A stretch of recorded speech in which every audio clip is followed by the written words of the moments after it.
Friends, ഇന്നിവിടെ തയ്യാറാക്കാൻ പോകുന്നത് കപ്പ ബിരിയാണിയാണ്. അതിനായിട്ട് ഒരു 2 കിലോ കപ്പ എടുത്തു. അതെല്ലാം കൊത്തി ഞുറുക്കി കഴുകി എടുത്ത് വെച്ചിട്ടുണ്ട് കേട്ടോ. അപ്പോൾ എല്ലാവരും ഇതുപോലെ ഒന്ന് കപ്പ ബിരിയാണി ഉണ്ടാക്കി നോക്കണം. നല്ല ടേസ്റ്റാണ്. ഇപ്പോൾ കിട്ടുന്ന കപ്പയൊക്കെ വളരെ നല്ലതുമാണ് കേട്ടോ. അപ്പം നമ്മൾ ഇതിനകത്തേക്ക് ഇട്ട് വേവിക്കാനായിട്ട് എല്ല് മേടിച്ചിട്ടുണ്ട് കേട്ടോ. നല്ല ഇറച്ചിയോട് കൂടിയുള്ള എല്ലാമാണ്.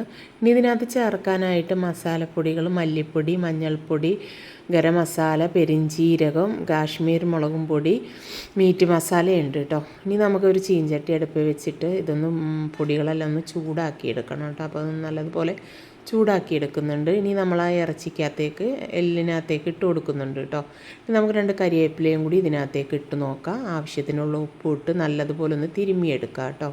അപ്പോൾ ഇതെല്ലാം നല്ലതുപോലെ തിരുമ്മിയെടുത്തു അടുപ്പിൽ വെച്ചിട്ടുണ്ട്. ഇനി നമുക്കിതിനകത്തേക്ക് സബോള, ചെറിയുള്ളി, വെളുത്തുള്ളി, ഇഞ്ചി എല്ലാം ചേർക്കണം കേട്ടോ. ഞാനൊരു ചട്ടി അടുപ്പിൽ വെച്ചു, എണ്ണ ഒഴിച്ചു. അതിനകത്തേക്ക് ഈ മസാലകൾ ഇതെല്ലാം ഇട്ട് കൊടുക്കുന്നുണ്ട് കേട്ടോ. ഈ സബോളയും വെളുത്തുള്ളി, ഇഞ്ചി, ചെറിയുള്ളി, കരിവേപ്പില എല്ലാം ഇട്ട് വാട്ടിയെടുക്കുന്നുണ്ട്. അപ്പോൾ നല്ലതുപോലെ വാട്ടിയെടുത്തു. ഈ ബീഫിനകത്തേക്ക് ഇട്ട് കൊടുത്തു.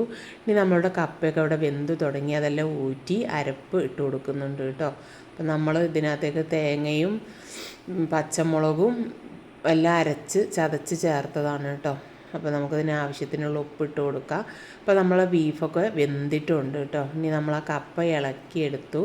ഇനി നമുക്കത് ഇതിനകത്തേക്ക് ഇട്ട് കൊടുക്കാം കേട്ടോ. ഇളക്കിയെടുത്തത് അപ്പോൾ നല്ലതുപോലെ ഇളക്കിയെടുത്തിട്ടുണ്ട്. ഇനി കപ്പ ഇതിനകത്തേക്ക് ഇട്ട് കൊടുത്തു. ഇനി നമ്മൾ നല്ലതുപോലെ ഇളക്കി എടുക്കാം കേട്ടോ. അപ്പോൾ നമ്മളിവിടെ കപ്പ ബിരിയാണി ഇവിടെ തയ്യാറായിട്ടുണ്ട്. അപ്പോൾ എല്ലാവരും ഇതുപോലെ ഉണ്ടാക്കി നോക്കുക. നല്ല ടേസ്റ്റാണ് കഴിക്കാനായിട്ട്.